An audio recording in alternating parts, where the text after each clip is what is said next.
Habang karamihan sa mga kabataan ay abala sa mga party at gimmick ngayong Pasko't Bagong Taon, bumiyahe patungo sa mga dating disaster area sa Japan ang isang grupo ng kabataang Pinoy.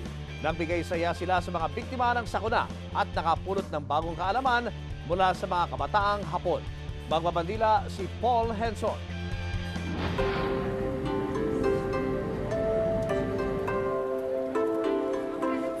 Hindi na bago sa mga kabataang Pinoy na ito ang kalamidad. Ilan sa kanila biktima ng bagyong Sendong at hagupit ng habagat.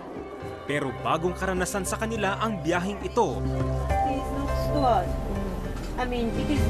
Binisita nila ang mga biktima ng tsunami sa Japan na pumatay sa 15,000 katao noong isang taon.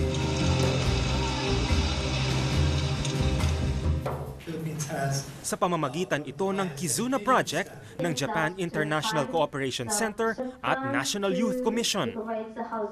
When the big earthquake hit Japan, we were with you in solidarity and in spirit in grieving over the loss of many lives and property.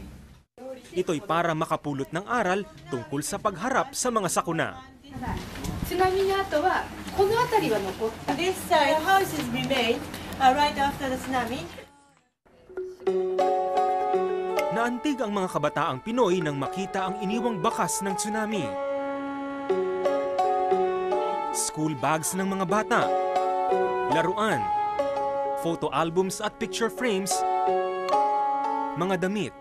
Iniipon at nililinis ito ng mga residente ng Natori City sa pag-asang buhay pa ang mga may-ari nito. Sa memorial para sa mga namatay na estudyante sa tsunami, nag-alay ng dasal at bulaklak ang mga kabataang Pinoy.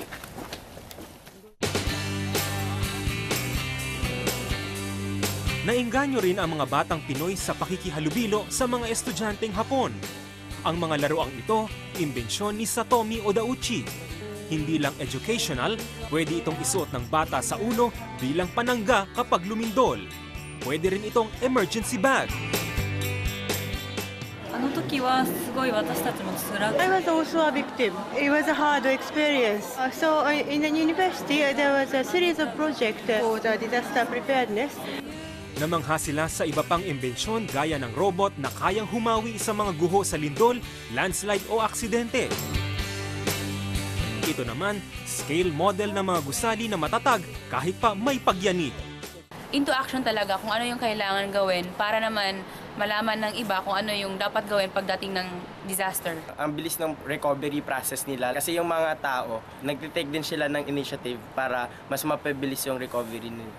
Pero para kay Satomi, simple lang ang payo niya sa mga kapwa kabataan na biktima rin ng sakuna. I'd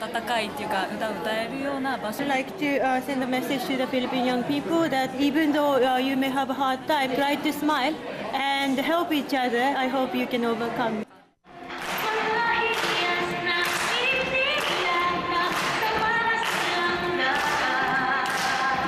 Nagbigay saya naman ang mga batang Pinoy sa mga manonood na Hapon.